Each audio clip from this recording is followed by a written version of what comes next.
الشفاعة وهدم أضلالي يا نبي أنت المرتجى يوم الزحام اشفع لنا يا خير الأنام اشفع لنا يا حبيبنا لك شفاعة يا رسول الله يا حبيب يا حبيب أنت للخلق يا طبيب اشفع لنا يا حبيبنا لك شفاعة يا رسول الله يا رسول الله يا نبي لك شفاعة وذب الذي يا نبي أنت المرتجى يوم الزحام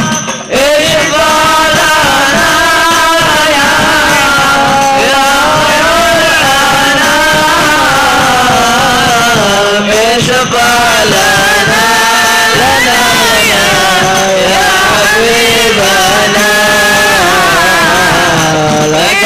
الشفاعة يا رسول الله اللهم صل وسلم وبارك عليه وعلى آله صلى الله عليه اللهم صل وسلم وبارك عليه وعلى آله هذا وقد نشر إله نعوته في الكتب بينها لنا تبيانا صلى الله عليه ميثاق النبيين لما آتيتكم من حكمة إحسانا صلى الله عليه وجاءكم رسولنا لتؤمنن وتنشرون وتصبحون أعوانا صلى الله عليه بشروا أقوامهم بالمصطفى أعظم بذلك رتبة ومكانا صلى الله عليه وإن جاء الأخير مقدم يمشون تحت لواء من نادانا صلى الله عليه يا أمة الإسلام أول شافعين ومشفعين أنا كدت لا أتوانا صلى الله عليه حتى أنادى ارفع وسل تعطى وكل يسمع لقولك نجم فخرك بانا صلى الله عليه ولواء حمد الله جل بيدي ولا أول ناتي أنا الجنان صلى الله عليه وأكرم خلقي على الله أنا فلقد حباك الله منه حنانا صلى الله عليه ولسوف يعطيك فترضى جل من معد تقاصر عن عطاه رهانا صلى الله عليه بالله كرر ذكر واسم محمد كيف تزيها عن القلوب الرانا يا ربنا صل وسلم دائما على حبيبك من إليك دعانا اللهم صل وسلم وبارك عليه وعلى آله اللهم صل وسلم وبارك عليه وعلى آله بشرى لنا نلنا المنى زال العنا وفالهنا والدهر أنجز وعداه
بشرى لنا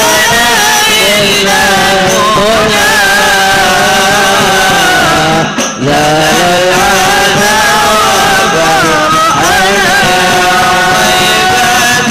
ماذا نقول وفيك قد حل الرسول يا طيبة ماذا نقول وفيك قد حل الرسول وكلنا يرجو الوصول لمحمد نبينا بشرى لنا إلا هنا زال العنا وقلبنا والدار أنجز وعده والبشرى لنا بشرى لنا إلا هنا زال العنا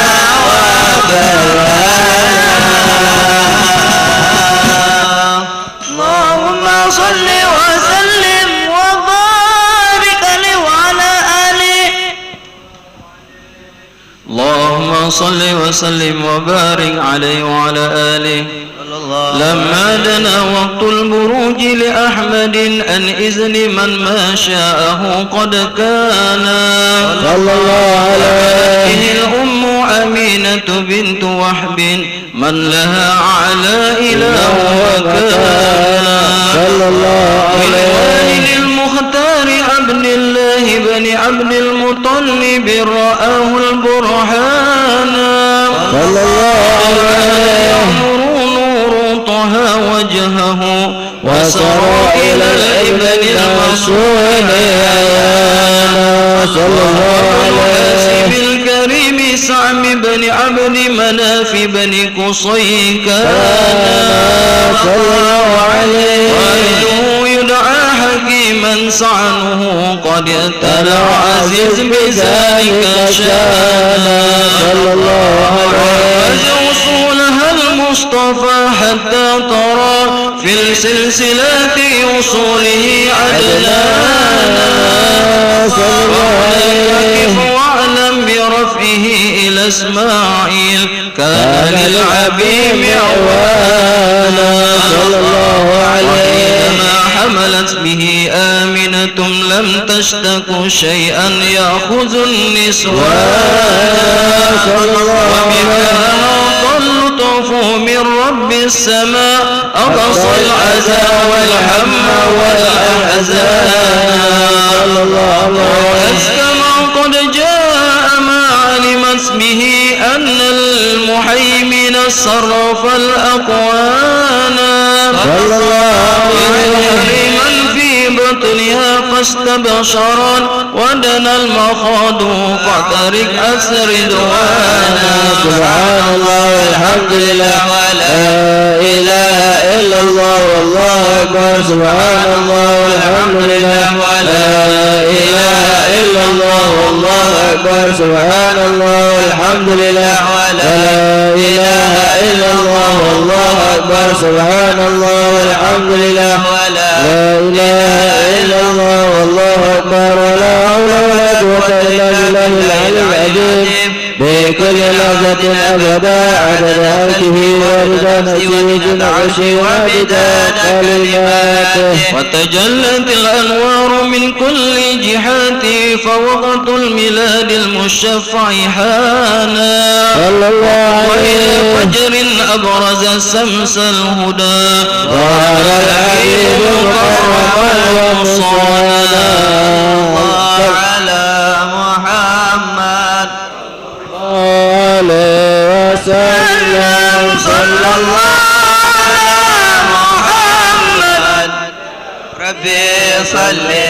وسلم يا نبي سلام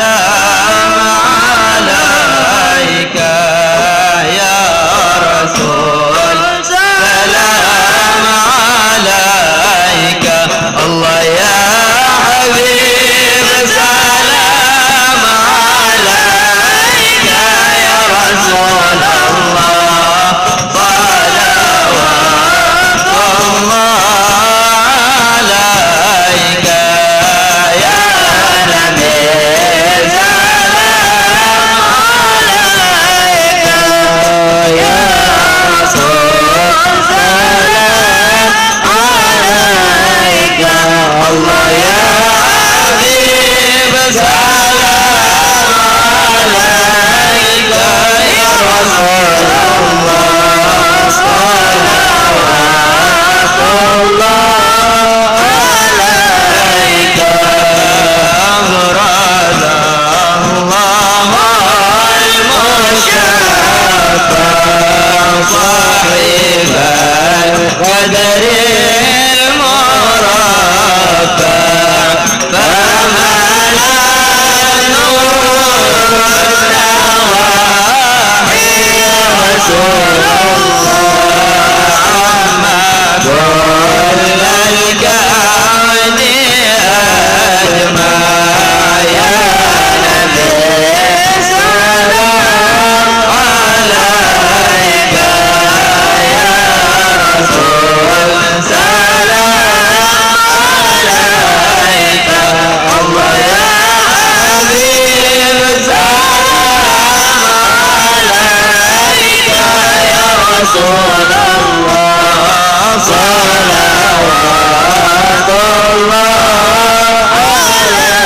عليك، نعكس الأصنام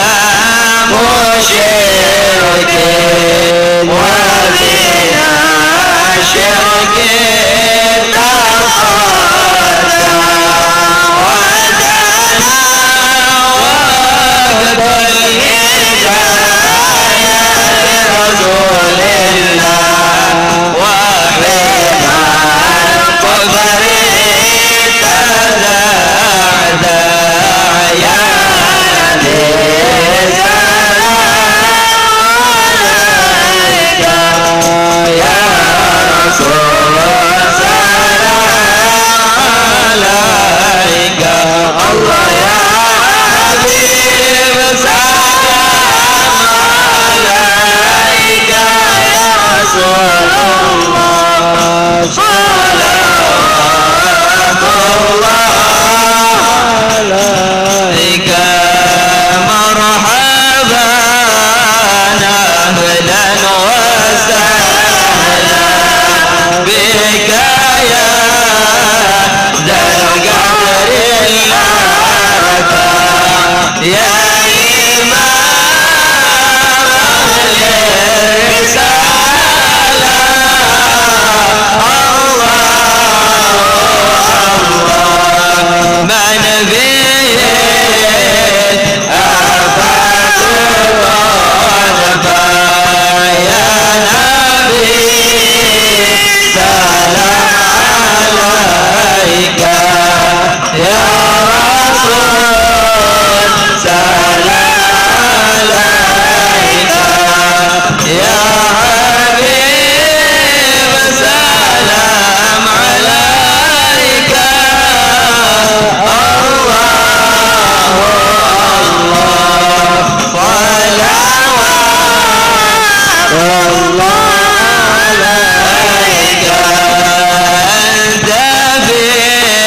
الحشر ملاذ لك كل الخلق تبدأ ويعنى كرامة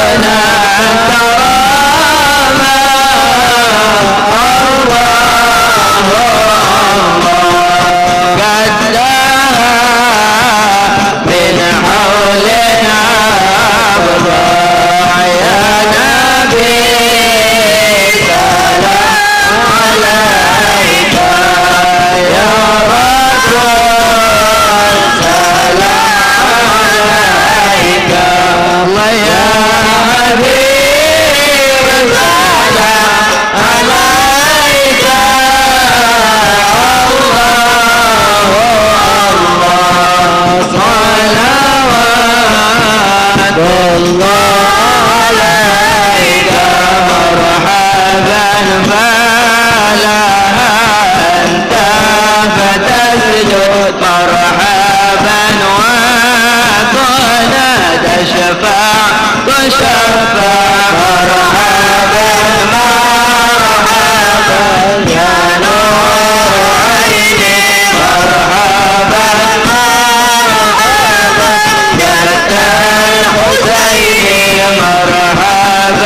بسم الله الرحمن الرحيم. الحمد لله رب العالمين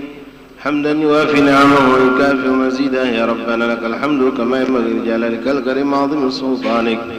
اللهم صل وسلم وبارك عليه وعلى آله وصحبه. ولقد أشرت لنات من أوصافه تهي القلوب تهيج الأشجانا، والله قد أثنى عليه فما يساوي القول منا أو يكون ثنانا، لكن حبا بالسرائر قد دعا لمديه صفوة ربنا وهدانا. وإذ امتججنا بالمودة هاهنا نرفع أيدي فقرنا ورجانا. الواحد الأحد العلي إلهنا متوسلين بمن إليه دعانا مختاره وحبيبه وصفيه زين الوجود به الإله هبانا يا ربنا يا ربنا يا ربنا بالمصطفى اقبلنا أجب دعوانا أنت لنا يا ظهرنا في هذه الدنيا وفي أخرانا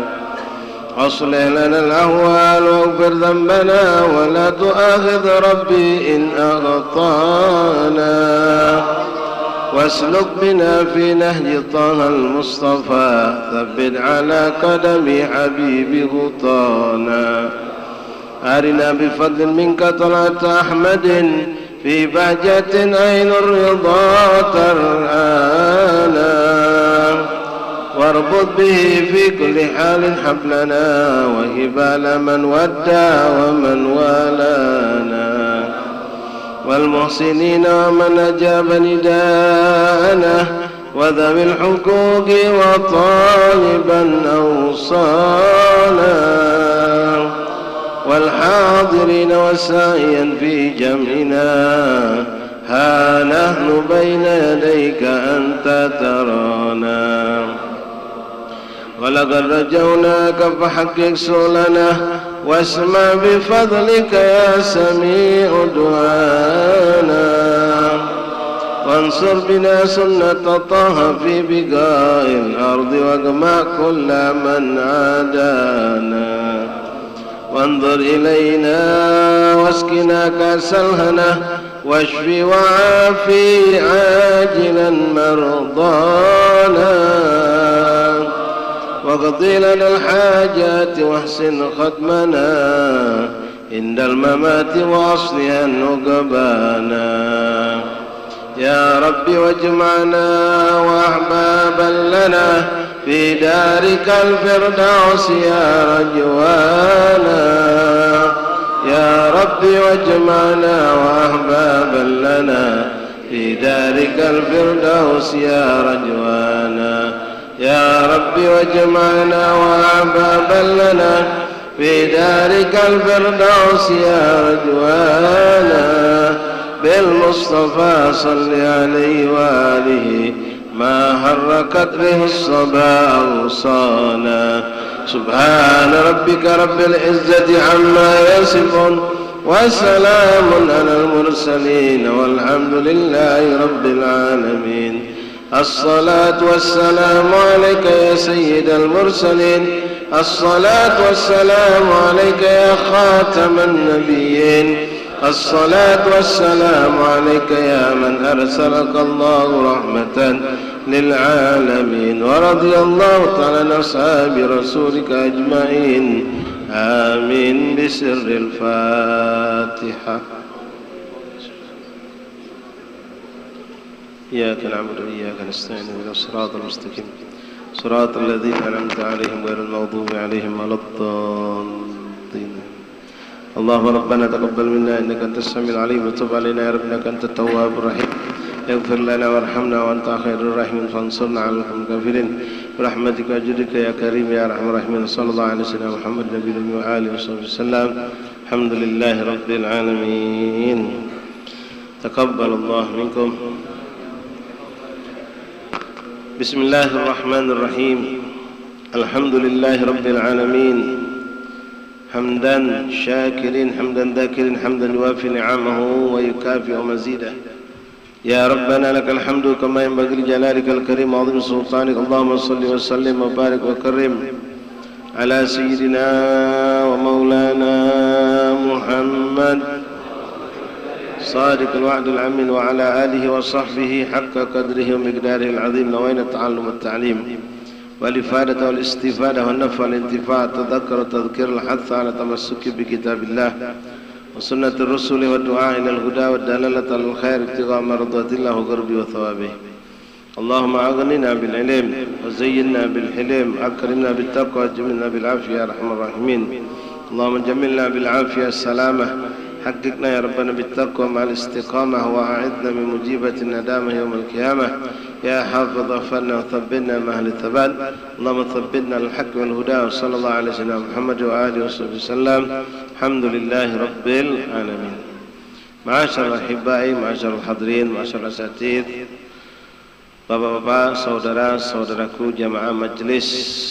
salawat, majlis taklim Musalla Al-Ikhlas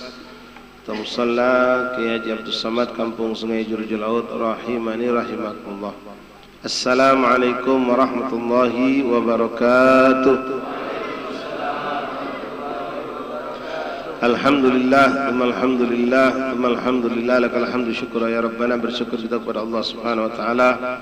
Kembali kita dikumpul Allah, dipilih Allah, lalu dimuliakan oleh Allah Subhanahu wa taala dengan perkumpulan yang penuh berkah ini, zikra Maulid Rasul sallallahu alaihi wasallam, yang mana sekaligus adalah iftitah pembukaan kembali majlis yang kita biasa dawamkan, istiqamahkan di tempat yang mulia ini. Ikhwani rahimani rahimakumullah, alhamdulillah, thumma alhamdulillah. Seandainya malam hari ini kita tidak baca rawi seperti ini, tidak baca maulid, maka sangat pantas majlis yang biasa kita gawe selama ini di tempat ini juga adalah bentuk yang sangat kental dengan hubungannya dengan Rasulullah, juga bisa disebut dengan maulid Rasul sallallahu alaihi wasallam. Maka ifala, bagaimana tidak, alhamdulillah setiap kita buka majlis di sini kita awali dengan salawat dan salam kepada baginda Rasulullah SAW dengan menyebut nama-nama agung Rasulullah yang tak lebih dari 360 nama Nabi Muhammad SAW. Kita bersalawat dan mengucapkan assalatu wassalamu alaika ya sayyidi habibi ya Rasulullah. Allahumma salli wa sallim wa barik wa karim ala sayyidina Muhammadin sallallahu alaihi wasallam. Allahumma salli wa sallim wa barik ala man ismuhu sayyidina Ahmad sallallahu alaihi wasallam. Allahumma salli wa sallim wa barik ala man ismuhu sayyidina Ahmad wa ila akhir. Alhamdulillah, setelah itu kita pun lanjutkan dengan baca kitab yang juga berhubungan langsung dengan Rasulullah, itu hadis-hadis Nabi Muhammad sallallahu alaihi wasallam yang menceritakan tentang fadail, kemuliaan, mumayyiz, khasais daripada umat Rasulullah, kelebihan daripada umat Nabi Muhammad sallallahu alaihi wasallam.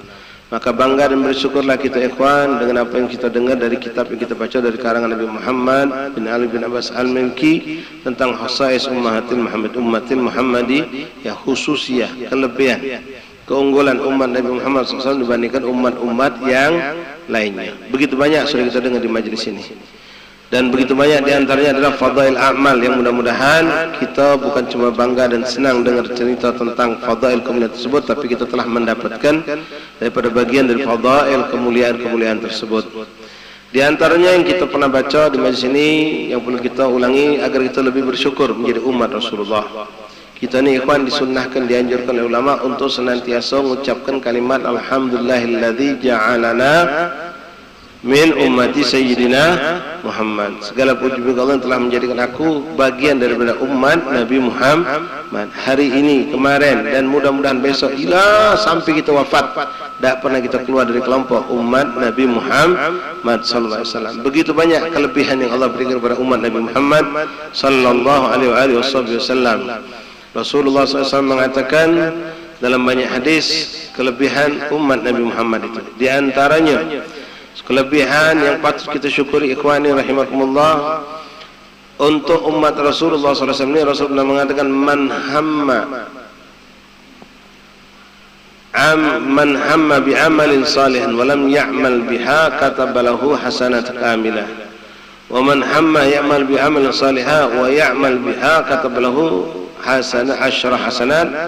ila 700 hasanat ila 70 hasanat ila 700 hasanat ila masyaallah. Rasul pernah mengatakan siapa yang berniat terlintas dalam hatinya, ini khusus untuk Nabi Muhammad, untuk melakukan suatu kebaikan, suatu amal yang bijak, suatu amal yang baik, entah hubungan dia langsung pada Allah atau yang sifatnya lebih besar lagi hubungan dia untuk umat manusia, hablum minallah atau hablum minan nas, itu akan tetapi tidak mampu dia lakukan, entah dia lupa, entah adanya uzur sehingga dia tidak mampu melaksanakan niat yang baik tersebut, maka dengan berkat baginda Rasulullah SAW, bagi kita yang punya lintasan niat salehah tadi, Allah berikan catatan amal soleh sempurna seakan-akan kita telah melakukannya. Nah ini model caleg-caleg yang ada sekarang ini, sampailah bupati, calon wali kota, calon gubernur, calon presiden, kalu memang dari hati batin kecilnya tujuannya pengen jadi pejabat untuk meluruskan kesalahan yang ada, membersihkan kotoran-kotoran yang ada, untuk memberikan manfaat untuk umat, untuk memberikan keadilan, kesejahteraan, untuk mengembangkan syariat Islam, untuk mengembangkan dakwah Islam, untuk menyantuni fuqara masakin, macam-macam ada 100 niat dia punya niat. Lalu tak jadi dia Pak. Tak jadi, tak terpilih. Ngapa penampilannya tak pula belagak. Tak kaya pula. Ya. Apa kata cuma nempel ke gambar dilanggar di musola, marai wong. Tiang listrik dimarai wong juga. Jadi apa kata lewat WA ni lah, digup-digup. Paling murah tu. Lewat grup ni lah. Tak dipilih. Maka orang seperti ini tidak merugi Pak. Allah melihat niat dia. Allah memperhatikan niat dia. Di dunia dia dah jebol, dia dah jadi, dah dapat dengan apa yang diniatkan, di sisi Allah dia dapatkan itu semua. Pahala itu dia dapatkan karena niat yang soleh. Namun seandainya memang digawekannya, dia jadi niat dan dilaksanakan niat solehnya tadi, maka Allah berikan pahala bukan satu. Kalau tadi tak tergawe dia pahala sempurna satu, tapi kalau digawekannya maka dia dapat pahala sampai 10 kebaikan, bahkan sampai 70, bahkan sampai 700 kebaikan. Maka inilah keberuntungan kalau punya niat saleh. Tapi subhanallah ikhwan, sebaliknya tidak. Ini kemuliaan dimanjo kita oleh Allah menjadi umat Rasulullah ini.